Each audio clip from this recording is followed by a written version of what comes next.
કેવું સરસ તળાવ છે જો નાળિયેરીના ઝાડવા કેવું શાંત વાતાવરણ છે અહીંયા શાંતિ લેવા આવવું છે મારે અહીંયા આ કોણ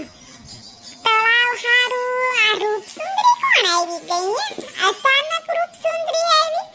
આને તો હમણાં તો મેં ભાળી નહોતી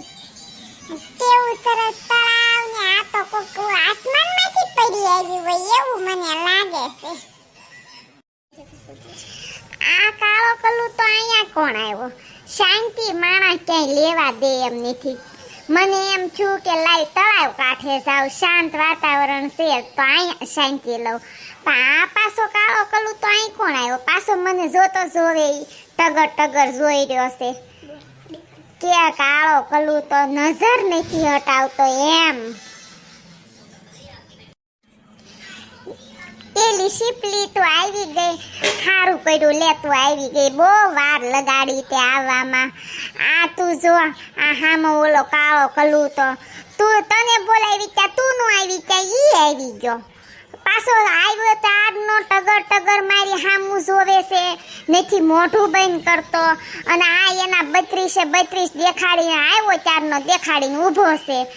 એને કેને અહીંથી જાય હવે મોઢામાં તો અહીંયા મધની માખ્યું છે ને તો એની મોઢું કાપી નાખશે જીભે સોટી જશે ને તો મધનો પૂળો ન્યા થઈ જશે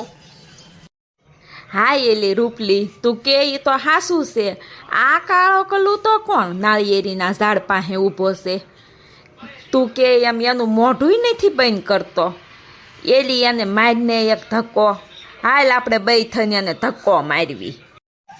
ના એલી આપણે કાંઈ એને ધક્કો નથી મારવો એ હમણાં કંટાળીને એની હાથે વયો જશે નકામાં આપણે એને અટશું ને આપણે બે રૂપસુંદરી એ કાળો કલ્લુ તો આપણે એને અડવા જાશું ને તો આપણે પાછું કાળિયું કલ્લુચ્યું થઈ જશું એ કરતાં એને આપણે નથી અડવો રેવા દે